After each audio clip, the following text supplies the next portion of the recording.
Bon, alors, comme je m'étonnais de tout ce battage autour de ce... Roussel? Roussel, c'est ça, César Roussel? Non, Auguste Roussel. Ah oui.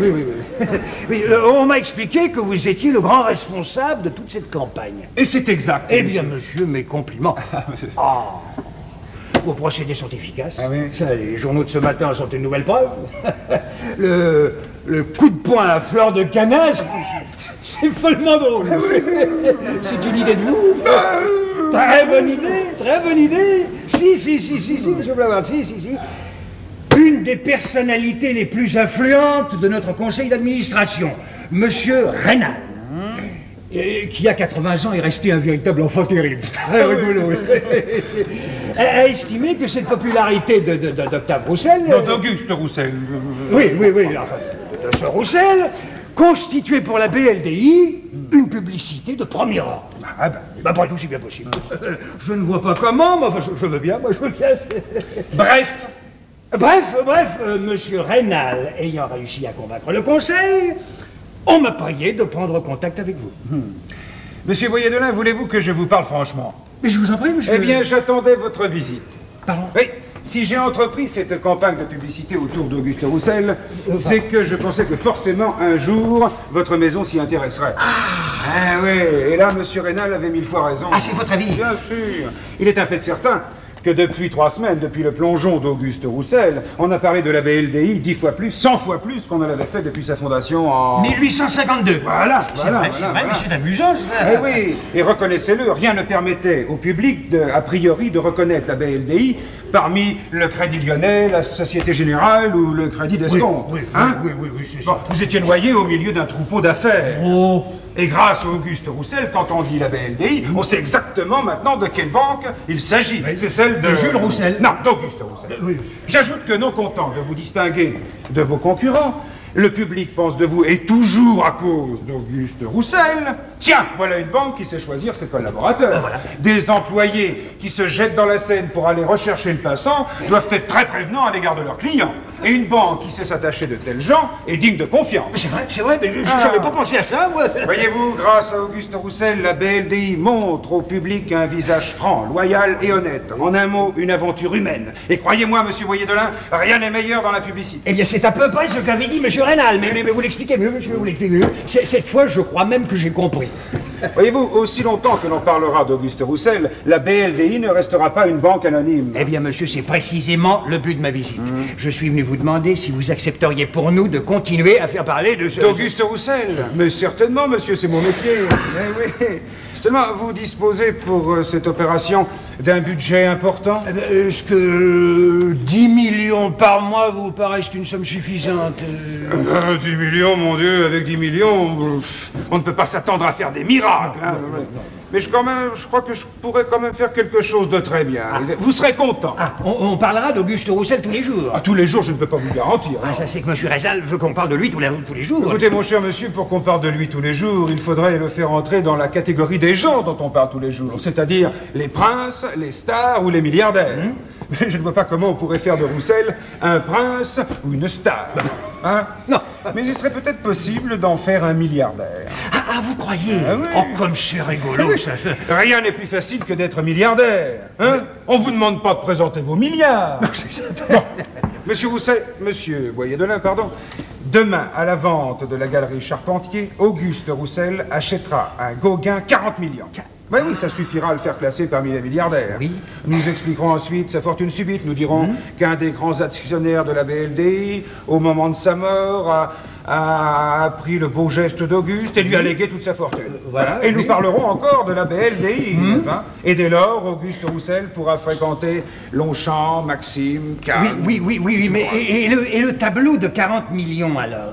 Eh bien, nous le revendrons plus cher aux États-Unis. Nous trouverons bien là-bas un autre Roussel. Oui, mais si nous le revendons à perte? Eh bien, la différence devra être portée à la rubrique frais de lancement. Mais naturellement. Eh ben voilà. Mais voilà une idée qui va enchanter monsieur Rénal, j'en suis sûr. J'espère bien. Si vous le connaissiez, il est amusant, c'est fou. Oui. Monsieur Flower, ce plan me paraît génial. Je tiens à vous dire mon admiration. Considérez l'affaire comme conclue. Je vous remercie. bien entendu, tout ceci doit rester secret entre nous. Hein. Ça, la moindre indiscrétion ferait tout rater.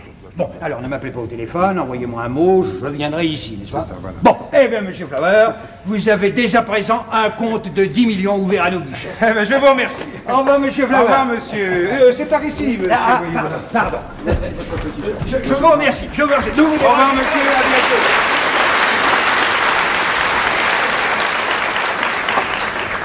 Alors? Jeanne, nous travaillons dorénavant pour la haute finance. Oh, bravo! Attends, il est midi moins 12, il nous reste 12 minutes. Logiquement, ça devrait bien marcher. Voici une photo d'Auguste Roussel.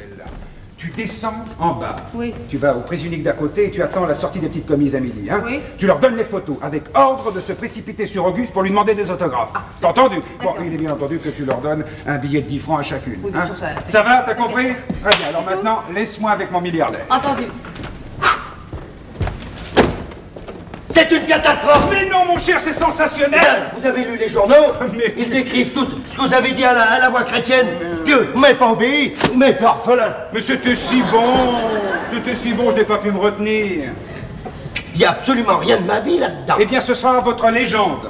Ma légende? Mais oui, tous les personnages célèbres de nos jours ont leur légende de leur vivant. C'est nous qui les fabriquons. Vous? Mais oui, nous, les Public Relations. Oui, mais vous la fabriquez sans tenir aucun compte de la vérité. Eh bien, nous en créons une entièrement adaptée au goût du public. Dis Georges, j'ai Sophia Marigny au téléphone pour le lancement de son film La Tigresse du Bengale. Ah oui, alors dis-lui qu'elle est la marraine du dernier lionceau né chez Bouglione. Oui. Baptême mardi dans la cage, en présence du père du lionceau, Sultan IV. Oui. Ah, dis-lui aussi que j'ai trouvé un curé ancien dompteur. C'est drôle. Alors tu lui dis bien ça parce qu'elle va avoir une de ses frousses, la Sophie. D'accord. Monsieur Roussel, vous allez être un homme très occupé. Mais j'ai pris pour vous des centaines d'invitations. À partir de lundi, vous n'avez pratiquement plus une minute à vous. Lundi, je pense bien, puisque je retourne à la BLDI. Je vais avoir beaucoup de travail, surtout que maintenant je suis nommé aux opérations de bourse. Comment vous allez retourner à la BLDI? Ben oui. Non mais écoutez, vous êtes devenu en 24 heures l'homme le plus célèbre de France. Et vous allez retourner à la BLDI? Mais enfin, qu'est-ce que vous allez y faire à votre BLDI? Ben, vous avez ces questions. Et je vais reprendre mon travail, parbleu. Alors vous allez vous réinstaller derrière votre guichet en toute simplicité, comme un inconnu, comme si rien ne s'était passé, alors que Marilyn vous trouve wonderful. Georges, Sophie demande si tu es sûr de ton curé ancien dompteur. Et ça lui est complètement égal que ce soit un faux curé, mais elle tient beaucoup à ce que ce soit un vrai dompteur. Bon, c'est un vrai curé et c'est un vrai dompteur. Il a été aumônier chez les chasseurs de faux. Voilà, Bien tu sûr. vois, c'est ça.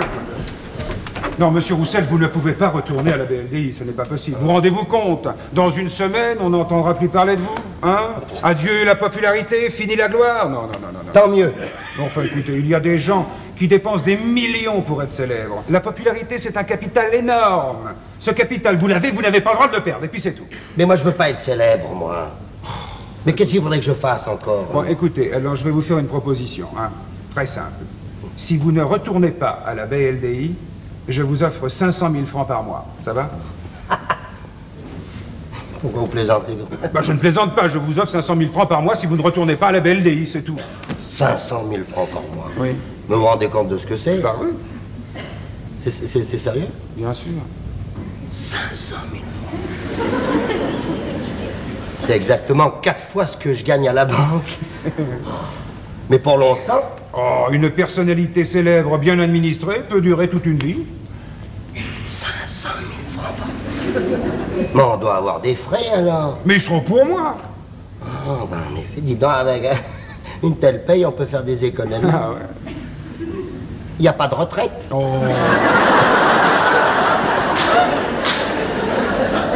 Mais admettons que j'accepte. Oui. En quoi consisterait mon labeur? Eh bien, vous êtes une personnalité célèbre. Tout ce que je vous demande, c'est de le rester. Mais c'est pas un travail, Ah bah ça. c'est peut-être pas un travail, mais je vous garantis que c'est une occupation. Hein. Si vous saviez le temps que ça prend quand on veut faire parler de soi. Oui, mais justement, je ne veux pas qu'on parle de moi. Oh bah oui. Georges, Oui. Sophie demande si le lionceau est bien le fils du lion qui a dévoré son dresseur. Oui, c'est pour ça qu'il a de l'intérêt. Bah oui, mais alors dans ce cas-là, elle demande si on n'aurait pas pu baptiser une otarie ou un petit pingouin. Bah alors écoute, hein, alors à la Sophie tu lui dis vite et puis ça va comme ça. mais Parce que ça va bientôt être fini avec elle. C'est pas possible une otarie ou un pingouin. Monsieur Roussel, vous vous demandiez comment faire parler de soi. Eh bien, si vous le voulez, ce lionceau n'aura pas une marraine, mais un parrain, vous. Ah non, mais... Non, mais ça va. Je vous vois très bien avec le petit lionceau dans la cage avec les autres qui vont rugir autour de vous. Non, écoutez, maintenant je préfère les grilles de mon guichet à la BLDI. Non, au revoir, monsieur Robert, vous ne me reverrez plus. Adieu. Auguste! C'est toi que je cherche! Mon beau-frère, Albert.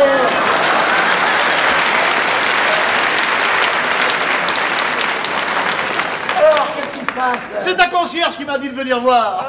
Excusez-moi, monsieur, d'entrer comme ça, mais la porte était ouverte. C'est mon beau-frère de Sucy-en-Brie. Albert Chevalier, garagiste à Sucy-en-Brie, le garage de la place. Alors, qu'est-ce qui t'arrive? Sacré Auguste, va. Mais on a lu les journaux là-bas. Ah, on peut dire que tu es devenu célèbre. C'est la gloire. Mes félicitations. Ah, j'avais jamais douté de toi, Auguste. Voilà, si je suis venu à Paris, c'est que j'ai une idée formidable.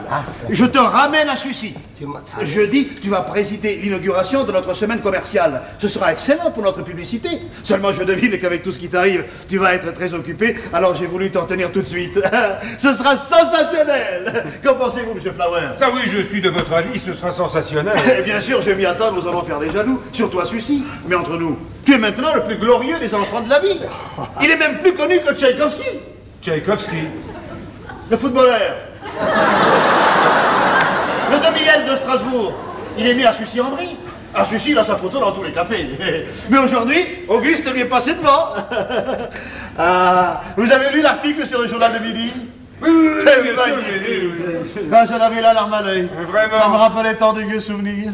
Mais tout ça ne m'a pas étonné. J'ai toujours été persuadé qu'on pouvait écrire des articles formidables avec la vie d'Auguste. Moi, vous comprenez, je l'ai connu tout jeune. J'ai vu mourir son père et sa mère. Mais si! Il n'était encore qu'un gamin. Il fallut le mettre à l'orphelinat. À Saint-Mandé. Ah, je me souviens. Les longues files d'orphelins, les cornettes et les bonnes sœurs. Je lui apportais des oranges. Albert. Alors si je comprends bien, vous étiez comme son tuteur, alors. Ah ben c'était la moindre des choses. Voilà, bah oui. À partir de là, sa santé devint délicate. Il attrapa toutes les maladies. La typhoïde, la coqueluche, la scarlatine, tout. Je peux vous le dire, moi, je le soignais. Albert, je t'en prie. Mais il n'y a pas de honte à ça. Au contraire. Et sa varicelle. Une varicelle, monsieur Andis, n'est rien du tout. Eh bien, la varicelle d'Auguste fut terrible. Ah, nous en avons eu des moments pénibles. Il a dû abandonner ses études. Un enfant intelligent. Toujours le premier. Mais vouliez-vous qu'il fasse, hein? Un jour, il a trouvé une situation médiocre à la BLDI. Dis donc, Albert, je m'excuse de te couper, mais tout ce que tu racontes là, monsieur Flaubert, lui, il le sait par cœur. Vous l'avez lu sur le journal? C'est ça, voilà. Ouais. C'est admirablement raconté. Je ne sais pas qui l'a renseigné, le journaliste, mais je n'aurais pas pu lui donner plus de détails. Je n'en suis pas si sûr que vous, oui. Mais aussi, jeudi, on va te faire une réception grandiose, avec le maire, le comité des fêtes, Miss Sucy-en-Brie, la philharmonique et tout. Là, il sera récompensé. J'espère que son directeur lui laissera prendre